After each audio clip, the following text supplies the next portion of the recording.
को संतुलन में कर लिया हो वही संत होता है। जीवन को संतुलन में कर लिया वही तो संत है। संत में और हम में कितना फर्क होता है, संत में हम तुम में कितना अंतर होता है। एक संत जी गए राजा के यहाँ, ध्यान देकर सुनना, और राजा के यहाँ संत जी रहने लगे। तो वहां पर अब जो राजा खाए वही संत खाए, जो राजा पहने वही संत भी पहनने लगे। अपना लिबास भी राजा ने संत को दे दिया। तो जो राजा खाए वही संत खाए, जो राजा पहने वही संत पहने, जो राजा करे वही संत करे। जहाँ राजा सोए वहाँ संत भी सो रहे। अब एक राजा के मन में विचार आया कि जो मैं कर रहा हूँ वही ये कर रहे हैं, जो मैं खा रहा हूँ वही ये खा रहे हैं, लेकिन फिर भी ऐसा क्या है कि मैं राजा हूँ और ये संत है। इनमें और मुझ में अंतर क्या है? लोग इनको संत क्यों कहते हैं? तो संत जी ने कहा इस बात का जवाब चाहिए तुझे? राजा बोले हाँ। तो संत ने कहा चल मेरे साथ। रथ पर बैठ गए दोनों, संत भी और राजा भी है। राजा रथ चलाते चलाते बड़ी दूर निकल गए, और दूर निकलने के बाद में राजा ने अपना रथ वहीं पर रोक दिया।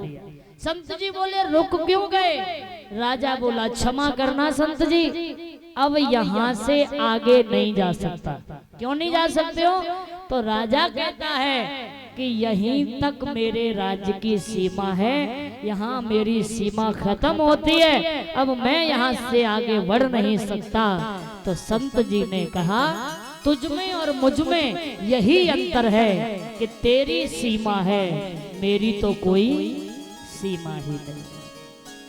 तेरी पाबंदियां है, मेरी कोई पाबंदी नहीं। तेरी सीमा है, मेरी कोई सीमा नहीं। मैं जहाँ चाहूँ जा सकता हूँ, जहाँ चाहूँ रह सकता हूँ।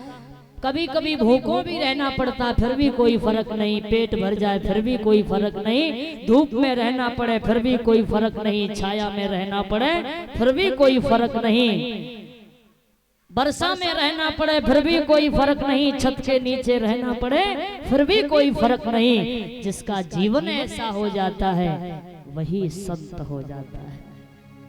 तभी तो कहते वाह वाह रे मौज फकीरा की, मौज तो फकीरी में है। ऐसे परम ज्ञानी संत की सानिध्य में परीक्षित महाराज विराजमान हैं। उन संत को भी दुनिया से कोई मतलब नहीं है।